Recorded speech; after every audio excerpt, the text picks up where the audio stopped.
placer para nosotros estar aquí esta noche celebrando nuevamente los 100 años de Trilce, y no podemos tener mejor compañía que Violeta, Paul, Alexandra y Víctor para celebrar a un poeta tan grande como es Vallejo. Carlos va a hacer una breve descripción de este inmenso currículum que hay aquí entre las 4 personas, y después los esperamos en la librería para que pasen a firmar los libros. Gracias. Gracias, Jeremy, y gracias a todos por acompañarnos en nombre de Peso Pluma. Quería agradecer también a quienes han hecho posible que se materialice este libro, al Centro de Estudios Antonio Cornejo Polar y a la Embajada de España. En la mesa nos acompañan los autores, Víctor Vich, Alexandra Gives, Violeta Barrientos y Paul Guillén. Les agradecemos también la compañía y saludamos a los amigos que nos acompañan a través de Facebook Live de Peso Pluma.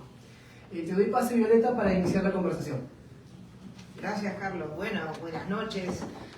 Veo varias caras amigas y estoy sumamente contenta aquí porque estoy al lado de Alex y de Víctor, y también de Paul, que acaba de volver de Estados Unidos, nos estaba contando. Bueno, con Alex y Víctor, ya amigos de la Católica, y también figuras destacadas, creo que en el campo cultural y político, ambas cosas. Para un autor como Vallejo también, ¿no? Universal, no solamente literario, sino político, y de gran compromiso ético como ellos también. Bueno, Trilce celebra 100 años. A mí particularmente es un libro que me impresionó muchísimo. Yo, por si acaso, hice una tesis de doctorado en literatura sobre el cuerpo en la poesía peruana contemporánea, y en mi primer capítulo estudiaba Vallejo, pero en poemas humanos, ¿no? Sin embargo, ya en los años 80 me di pues el encontronazo con este libro, Trilce, y debo decir que para esos años todavía yo no había leído demasiada poesía, a pesar de que después me conocen más como poeta, pero no había leído ni había escrito poesía. Entonces, siendo alumna, ¿no?, de Lingüística y Literatura en la Católica, Trilce llegó a mis manos y francamente que fue una cosa brutal, ¿no?, porque no había visto un potencial tan grande en el lenguaje, ¿no? Entonces fue una cosa que me impresionó muchísimo, y fue un libro que me dejó muchas enseñanzas. Claro que en ese momento, a pesar de leer, bueno, el libro gordo de Neale Silva, la exégesis trílcica de Abril, no se me pasó por la cabeza pues a analizar todo Trilce, ¿no? Tengo sí algunos poemas favoritos que ahora más adelante quizás voy a discutir algunas interpretaciones con los autores, pero francamente esta es una obra, este libro, ¿no?, el trabajo hecho por Alex y por Víctor, que es todo un reto, ¿no?, y un esfuerzo enorme. Ahora, creo que no nos vamos a poner a discutir acá que si una interpretación es mejor que otra, o que si una es verdadera o la otra es falsa, etcétera, ¿no? En ese plano no hay respuestas, ¿no? Entonces creo que Trilce es un libro cuya exégesis nos arroja cosas más allá de solamente el plano semántico, ¿no? Porque en Trilce no interesa solo qué se dice, sino cómo se dice, ¿no? Desde el título mismo es un texto que se lanza temerariamente en el desafío de explorar en el lenguaje de la misma forma como lo hace el Ulises de Joyce, que fue publicado el mismo año, ¿no? Entonces, por ello, su experimentación formal abre posibilidades enormes a la lectura, a la interpretación. No es solamente una exploración semántica, sino en todos los niveles del lenguaje, sintaxis, fonética, incluso explora también más allá de las fronteras de la lengua castellana.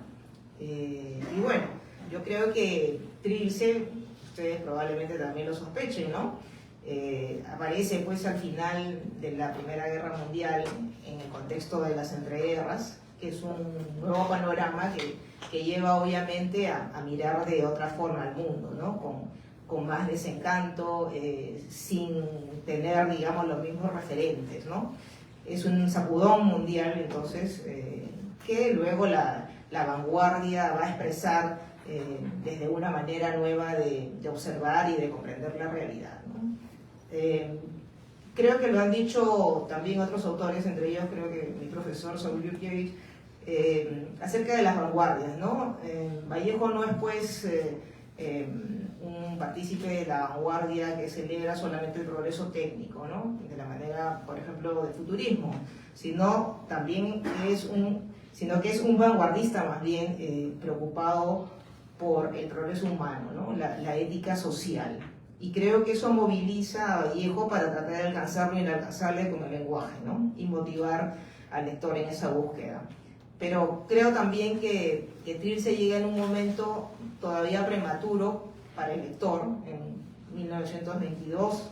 Y bueno, eso lo dice Mariátegui también cuando se refiere a la carta de Antenor Orrego, en la que Vallejo habla, ¿no? De ese gran vacío en el que ha nacido el libro, ¿no? O sea, ha sido un libro incomprendido y él mismo se siente responsable, ¿no? Es consciente de que ese es el precio que ha pagado por ser completamente libre, ¿no? Y él mismo dice, me doy en la forma más libre que puedo y esta es mi mayor cosecha artística. Y Mariátegui dirá de esto que es el arte rebelde y la nueva sensibilidad. Bueno, Trilce no es una expresión entonces agradable para el lector, es difícil de leer.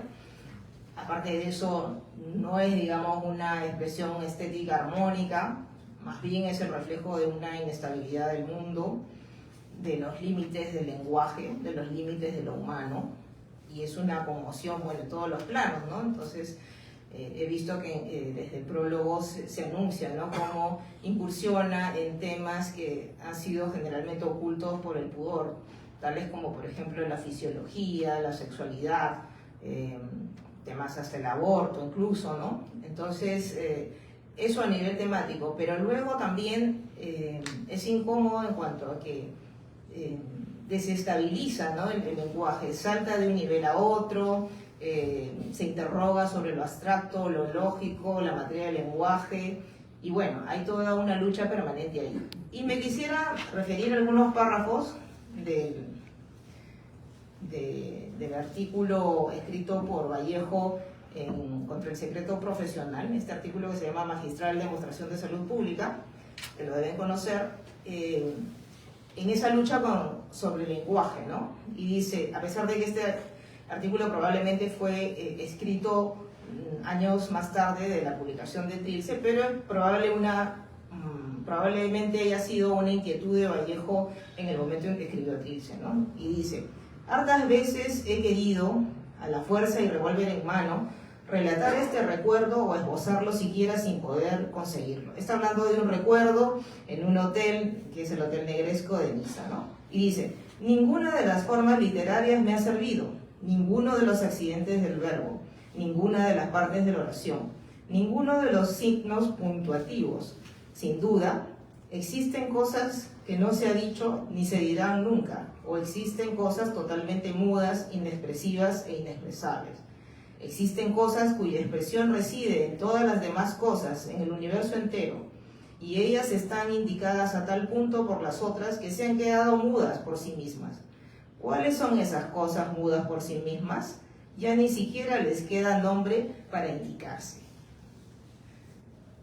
Una segunda cita del mismo artículo dice, salí del español. El francés, idioma que conozco mejor después del español, tampoco se prestó a mi propósito. Sin embargo, cuando oí hablar a un grupo de personas a la vez, me sucedía una cosa semejante a lo de mis pasos. Creía sentir en este idioma, hablado por varias bocas simultáneamente, una cierta posibilidad expresiva de mi caso. Bueno, acá Vallejo nos está dando alguna pista, ¿no? Dice que sale del español, incursiona al francés y busca entre un idioma y otro cómo expresar, ¿no? Lo cual refleja pues su inquietud por el lenguaje más allá de los idiomas. Esto también se puede percibir en algunos versos de Trilce, ¿no? Porque por ejemplo en el Trilce 5 tenemos acá 3 versos que dicen: y piense en son de no ser escuchado, son escuchado, y crome y no sea visto, y no glice en el gran colapso, ¿no? Se contradice en cada verso, ¿no? Piense en son, de no ser escuchado, y crome, y no se ha visto. Crome está ahí empleando más bien la raíz griega croma, color, ¿no? Referida a lo visual. Y no glice en el gran colapso. Glice, uno puede decir, no existe eso en español, pero si luego lees que Vallejo, la segunda lengua que habla es el francés, se refiere al francés glisser, ¿no? Que significa resbalar. Y no glice en el gran colapso, no resbale en el gran colapso. Entonces, desde ya creo que en Trilce hay pistas de esa búsqueda de Vallejo más allá del español, ¿no? Y luego, en una tercera cita del mismo artículo, señala: ¿no será que las palabras que debían servirme para expresarme en este caso estaban dispersas en todos los idiomas de la tierra y no en uno solo de ellos? Diversas circunstancias, el tiempo y los viajes me fueron afirmando en esta creencia. En el idioma turco no hallé ninguna palabra para el caso, no obstante haberlo buscado mucho. ¿Qué estoy diciendo? Las voces que iban ofreciéndoseme en cada una de las lenguas no venían a mi reclamo y según mi voluntad. Ellas venían a llamarme espontáneamente, por sí mismas, asediándome en forma obsesionante. O sea, son las palabras, es el lenguaje el que busca el poeta, ¿no? O sea, no es nada, digamos, no es el argumento, no es una moraleja que la poesía tiene que dar, sino es la vivencia, la experiencia lingüística. Bueno, hay, me parece, por lo que acabo de decir, la posibilidad de una lectura abierta de interpretaciones varias en Trilce y numerosísimos recursos formales a los que Vallejo echaba mano y no, digamos, recursos ornamentales, ¿no? Sino recursos puristas o la experimentación por la experimentación, ¿no? Sino yo creo que es una sincera lucha por romper los límites de la lengua, ¿no? Y estamos hablando entonces de la lengua, de logos, de lo humano. Quizás habría que ahondar todavía más en este aspecto, ¿no? Creo que me llevo acá de momento. Tengo una interpretación también acerca de uno de los poemas, pero bueno, abramos ahí la discusión. Gracias.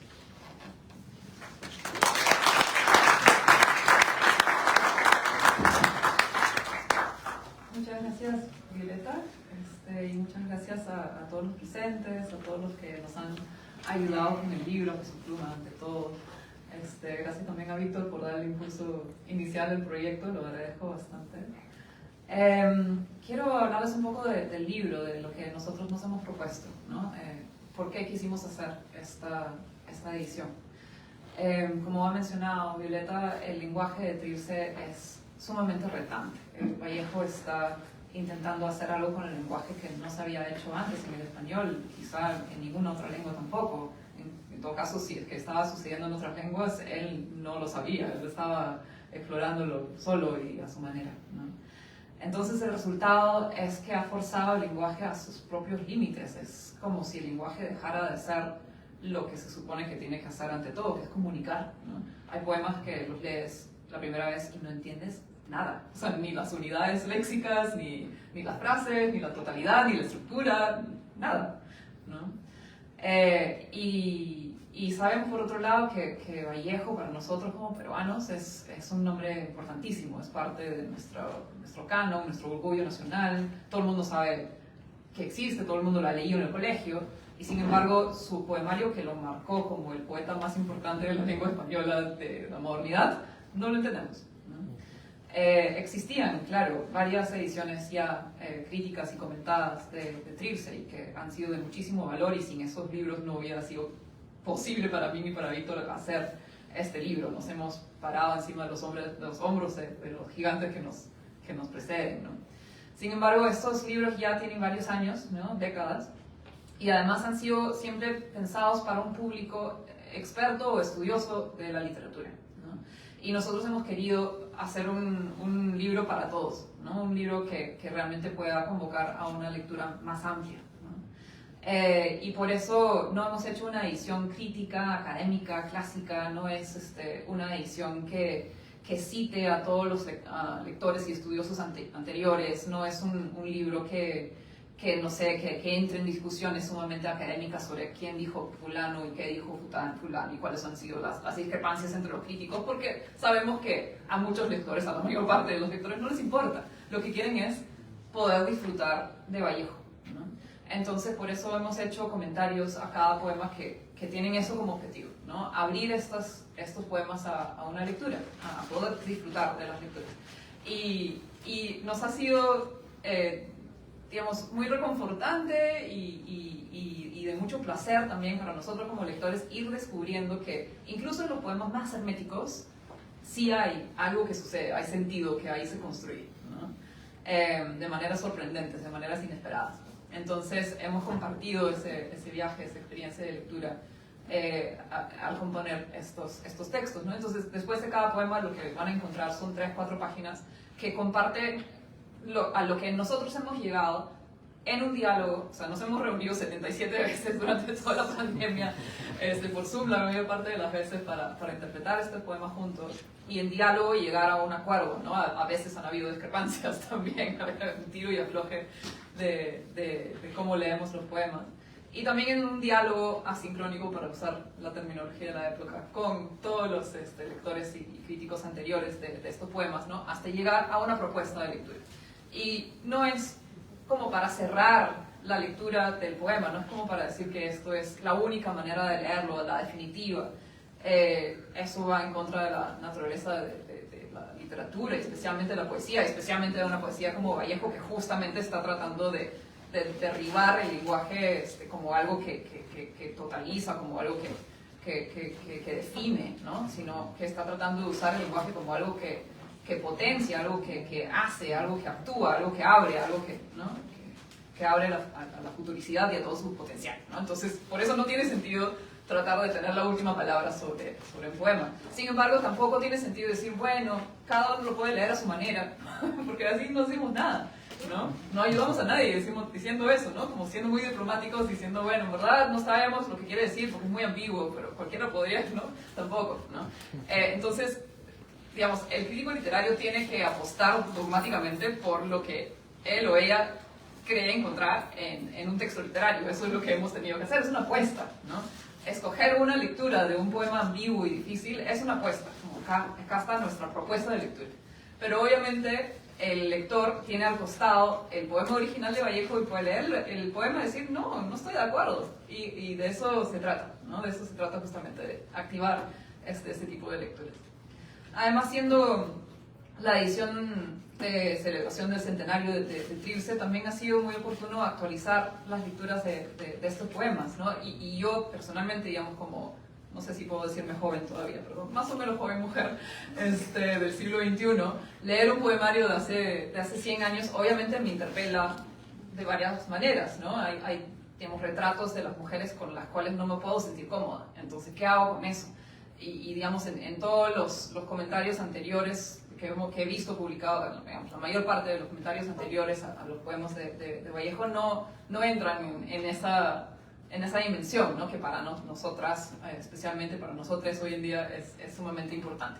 Entonces, eso ha sido una de las líneas, uno de los hilos que hemos visto necesario comentar en todos los poemas, ¿no? ¿Cuál es la posición en que se deja a la mujer aquí, en este poemario, ¿no? Y así en varias otras cosas también hemos querido actualizar nuestra mirada sobre Vallejo como para preguntarnos qué nos puede decir hoy en día Trilce, ¿no? Trilce se enfrentaba hace 100 años a un país que estaba cambiando, estaba, digamos, entrando al capitalismo de una manera que no había sucedido antes y estaba haciéndolo de una manera muy acelerada. Entonces estaba ante un país que se modernizaba, pero digamos, ¿qué significaba ese proceso de modernidad? Tampoco quedaba del todo claro, ¿no? Entonces hemos también leído Trilce como un intento de entender qué le está pasando al mundo y al sujeto en un momento de cambio rápido, ¿no? Y ese cambio rápido es algo que nos afecta hasta ahora. De cierta manera, lo que empezó hace 100 años en el país, este tiempo acelerado nunca se desaceleró, seguimos ahí. Y seguimos entonces tratando de estar a la altura o en sintonía con nuestro propio tiempo histórico, y siempre estamos un poco descuadrados, ¿no? ¿Qué está pasando? ¿Dónde estamos yendo? Ya no hay seguridad en ese sentido. Entonces, en ese sentido el poemario sigue siendo bastante actual, ¿no? Porque es un intento por lidiar con un tiempo histórico que nos desborda, que nos deja perplejos, ¿no? Y creo que eso también ha sido otro hilo de nuestra indagación en el poemario, ¿no? ¿Qué nos puede decir Trilce ahora sobre un tiempo que todavía nos afecta, este tiempo moderno, como lo querramos llamar, ¿no? Ok, eso es lo que quería decir.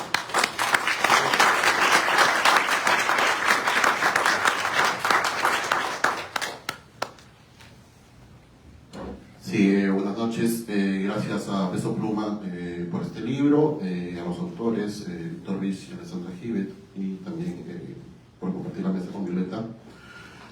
Bueno, voy a dar algunos alcances de mi lectura de este libro, que me parece interesante, bueno, en el sentido que ya dijo un poco Alessandra, el método que utilizan Víctor y Alessandra, ¿no?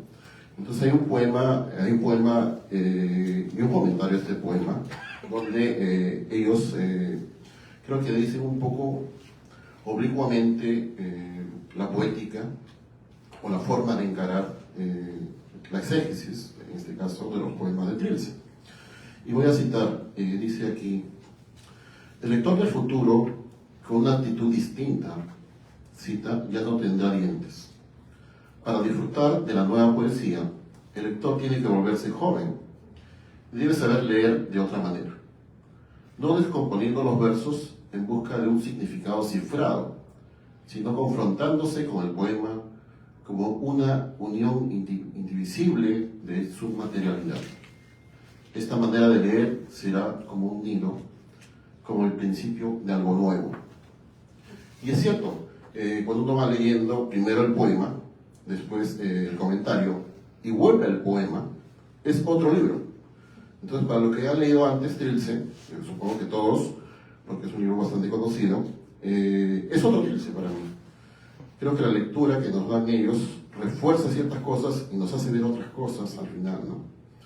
Yo estaba recordando ahora, porque bueno, mencionaron que acabo de llegar de Estados Unidos, pero me acuerdo la primera vez que yo visité Estados Unidos como estudiante en la Universidad de Texas en El Paso.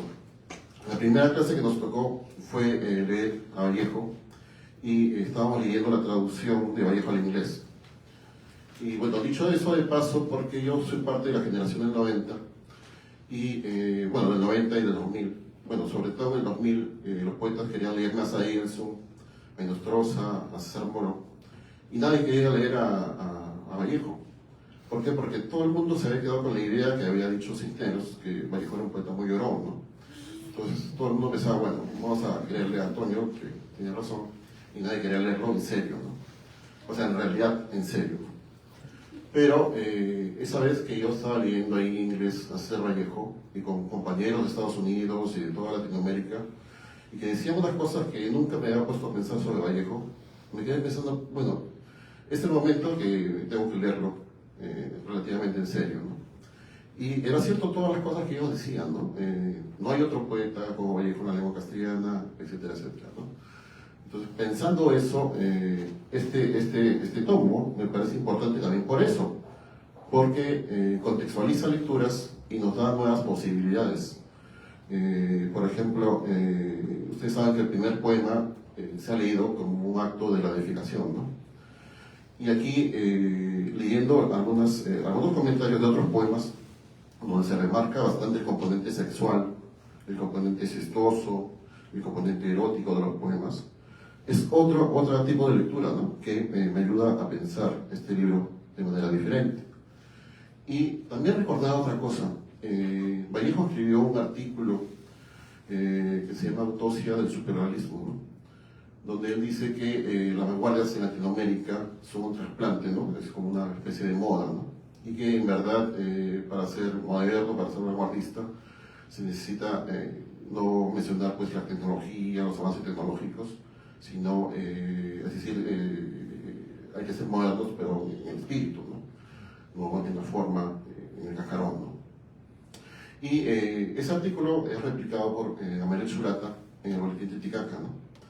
Un artículo breve que se llama Sectenario, se llama el artículo, donde él dice que Vallejo tiene una savia, tiene un componente marcadamente andino en los heraldos negros y en Trilce, y que en la poesía posterior ya no. Bueno, Vallejo no respondió nunca al artículo de Churata, entonces no sabemos qué pensaría, pero se han analizado a partir de esos artículos las formas como la vanguardia, en este caso la vanguardia andina en Puno, estaba pensando la modernidad, y también por el lado de Vallejo, ¿no?, que estaba pensando en ese momento, ¿no? Entonces, bueno, seguía un poco de heraldos, ¿no?, de los heraldos negros, donde dice algo así como que hay incas tristes, etcétera, etcétera. Entonces hay que, bueno, repensar todo esto, ¿no?, este movimiento de la vanguardia a partir también de este libro, ¿no? Me parece importante en ese sentido. ¿Qué es lo andino aquí en Vallejo? ¿Cómo funciona lo andino? O si no funciona, o si está ausente o no, ¿no? Y hay otra cosa que también, la lectura del componente sexual, muy cargado en muchos poemas, me llevó a pensar una cosa que yo siempre estaba pensando, pero nunca nadie me hacía caso, nadie me daba bola con eso, que es que los poetas que se conocen en el siglo XX, en la década del 80 o 70 en Latinoamérica, que fueron bautizados como neobarrocos, esta tendencia pues a la barroquización extrema del estilo, etc. Pero que en muchos de estos poetas también había un resabio bastante erótico, bastante sexual. Muchos de ellos también, como Néstor Pelonguer o Roberto Chavarren, hacían poesía de las disidencias sexuales, ¿no?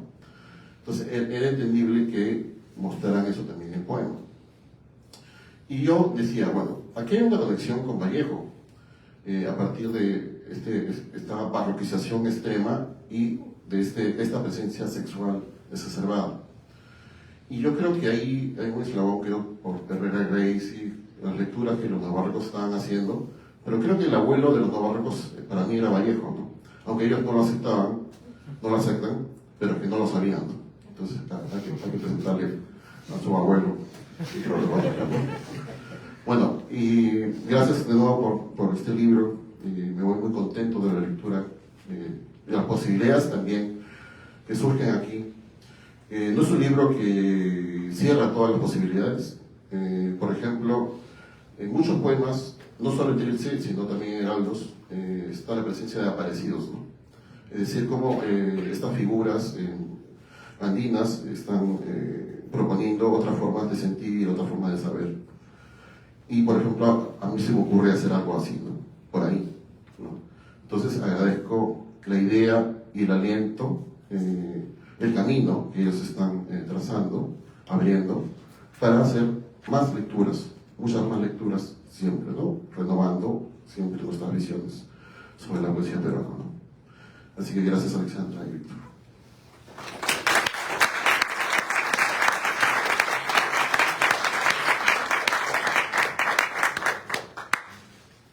Bueno, buenas noches y muchas gracias a todos por haber venido, por el gesto de amistad e interés de estar acá.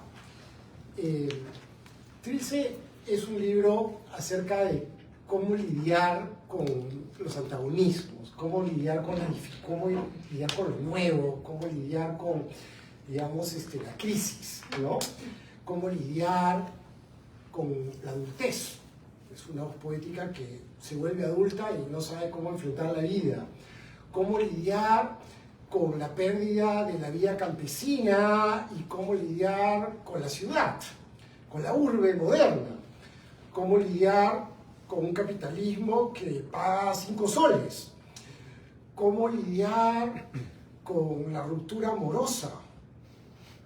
Cómo lidiar con un aborto, con un hijo muerto, no nacido, con la posibilidad frustrada de tener una familia. Cómo lidiar con el lenguaje, con el arte. Y finalmente, cómo lidiar con la cárcel, con el encierro.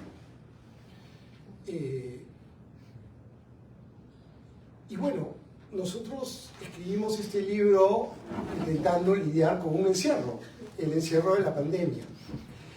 Y creo que esa fue la manera de conectarnos más y de sumergirnos en la estética de Trilce y en la sensibilidad de Trilce.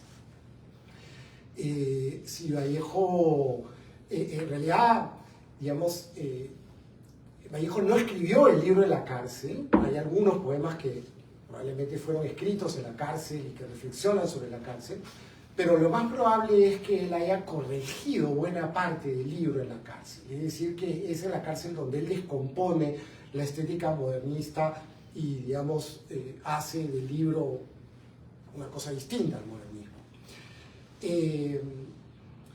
Y bueno, este libro, como dijo Alexandra, se escribió en el encierro de lo que fue la pandemia, ¿no?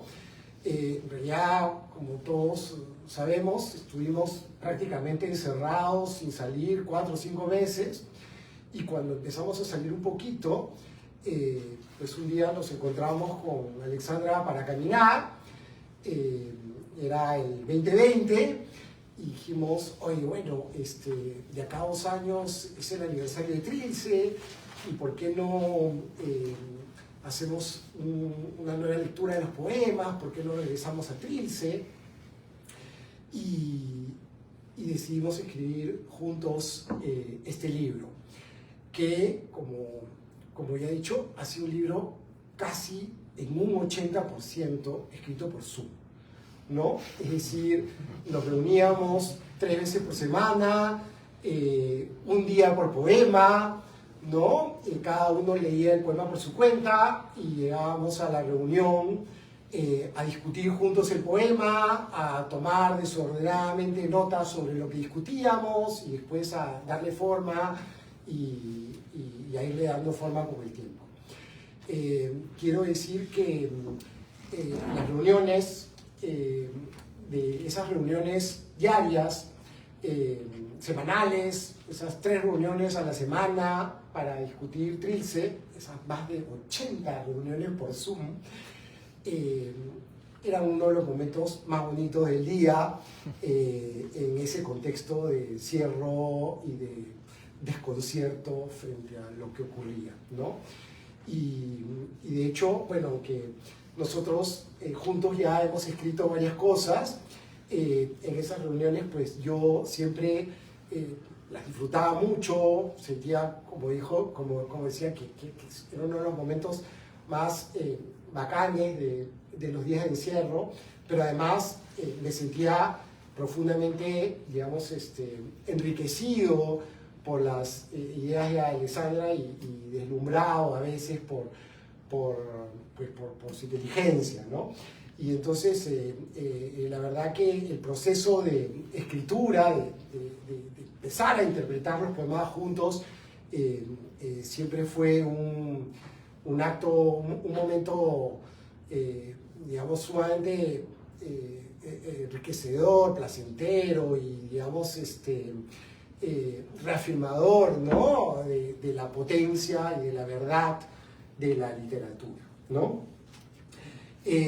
Bueno, simplemente quiero decir que Trilce es un libro extraño porque por un lado nos enfrenta a, digamos, nos enfrenta a lo que no tiene nombre, nos enfrenta a la suspensión del sentido, nos enfrenta a la materialidad misma del lenguaje, la experiencia primera, material, básica, que Trilce quiere, que Trilce muestra, es, digamos, la experiencia física del lenguaje, ¿no? Trilce mismo es una palabra que no tiene ningún significado y que, sin embargo, nos deslumbra por su sonido, nos deslumbra por su visualidad, nos deslumbra por su ritmo. Trilce no significa nada y, sin embargo, digamos, la cogemos como una palabra hermosa que no sabemos qué es lo que nos dice, pero que nos dice algo, ¿no? Pero a pesar de esa falta de sentido, de esa crisis de sentido, de esa implosión de sentido, Trilce es un libro que tiene muchísimas cosas que decir. Y lo que nos dice, pues, es todo lo que han venido comentando los comentaristas de esta mesa, ¿no? Yo simplemente quiero subrayar, ¿no?, que Trilce, en su visión crítica frente al mundo moderno, pero al mismo tiempo en su apertura nunca reaccionaria, sino más bien, digamos, dialéctica, positiva y negativa al mismo tiempo frente a la modernidad, en Trilce se adelanta, ¿no?, de manera asombrosa lo que Vallejo va a escribir en los poemas humanos y en España, aparte de Mr. Cáliz, ¿no? Finalmente, la obra de Vallejo, los 4 libros de poemas de Vallejo, constituyen en sus enormes diferencias una unidad asombrosa, ¿no?, que trae consigo una resistencia enorme al estado de la realidad, pero al mismo tiempo un descubrimiento de las posibilidades no desarrolladas que están en esa misma realidad y que poderes diversos impiden que se desarrolle. La poesía de Vallejo es la muestra de la posibilidad que tiene el lenguaje y la realidad de ser diferente, de volverse diferente, de transformarse, de hacer una revolución en el sentido más humano de la palabra. Muchas gracias.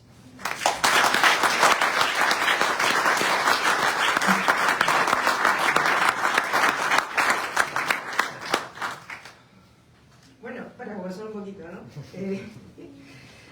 Quería reflexionar respecto a lo que decía Paul acerca de el sexo y el lenguaje, ¿no?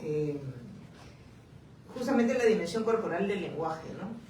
Y estaba recordando ese poema en que se considera, bueno, la poética vallejiana, que dice pues algo así como: quiero escribir pero me atollo, pero me sale espuma, ¿no?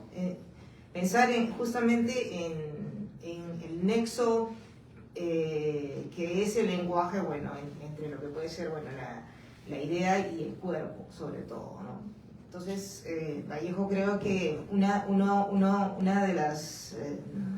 de los puntos fuertes del libro es esa fusión, ¿no? De no solamente estar explorando el lenguaje, digamos, como idea, ya dije, con un sentido a transmitir y esto, sino la corporalidad de la palabra, la materialidad de la propia palabra, pero también ese nexo con lo corporal propio, ¿no? O sea, con el cuerpo también del lector, así como con el cuerpo del propio autor, ¿no? Creo que eso es una idea que también hay que proyectar. No sé quién quiere decir algo más. Gracias, Violeta. Sí, el lenguaje de Trilce de alguna manera hace muy buena conversación con la teoría estructuralista. No quiero ponerme demasiado teórica, pero es como si Vallejo tuviera muy claro que una cosa es el significado de la palabra y otra cosa es lo que llamamos el significante, que es su sonido, ¿no? Y que, bueno, quizás más postestructuralista que estructuralista, porque es como si se diera cuenta que el significado realmente es como lo secundario del lenguaje. Realmente lo que tenemos del lenguaje, lo principal, es su sonido. Eso es lo único que tenemos. Y si tratamos de llegar a ese fondo estable que sería el significado, digamos, la respuesta, lo que está detrás de la palabra, nunca vamos a llegar sino a través de seguir sumándole más sonidos, más sonificantes, ¿no?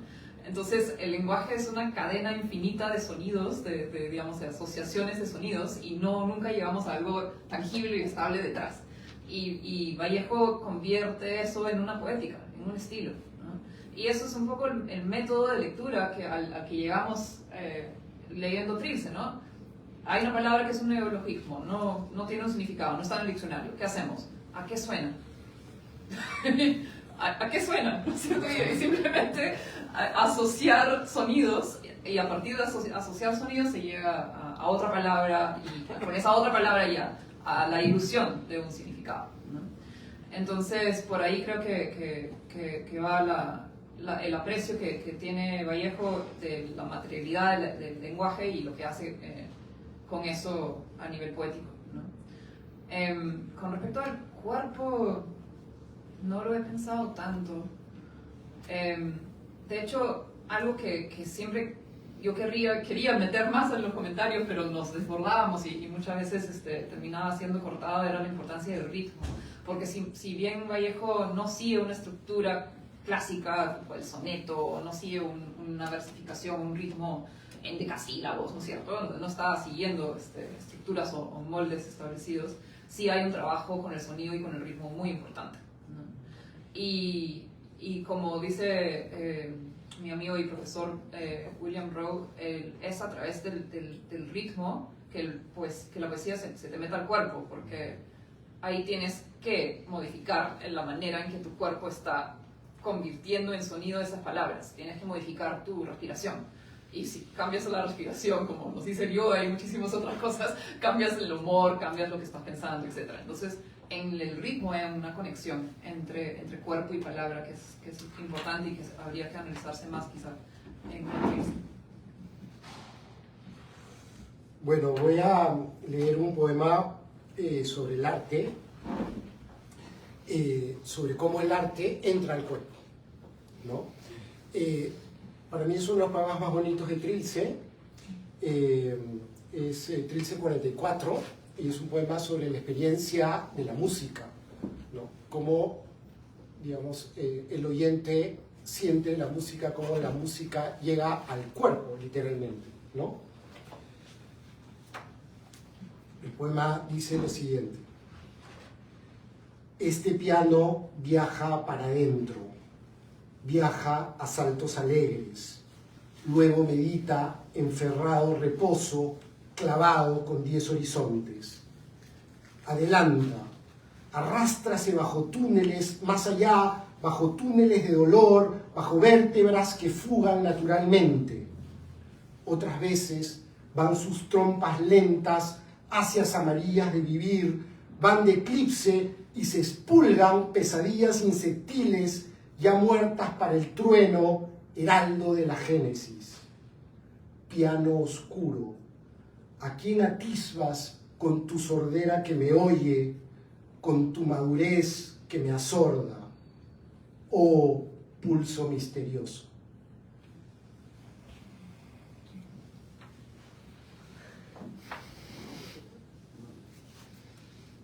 Bueno, terminamos acá, creo. Terminamos por allá.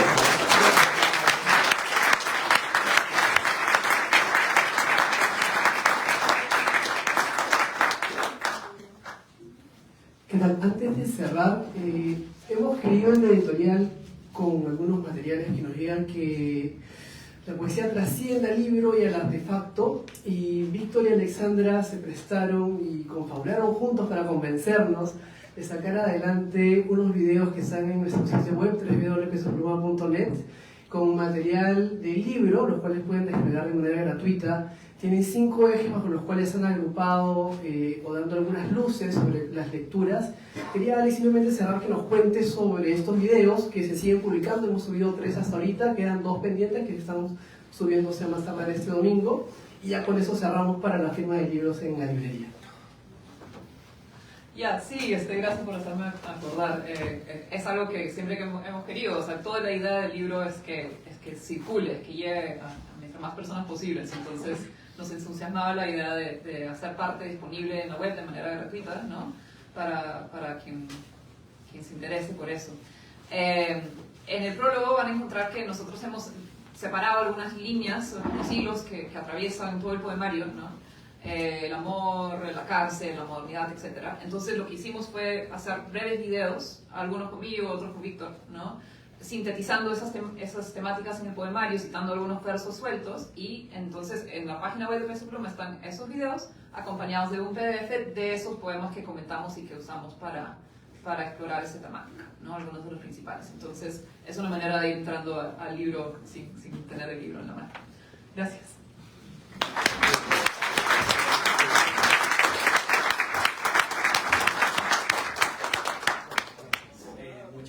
Por venir. Víctor y Alexandra van a estar firmando los libros en la librería y mismo pueden comprar el libro si es que no lo tienen. Gracias. Gracias por... Finalizo.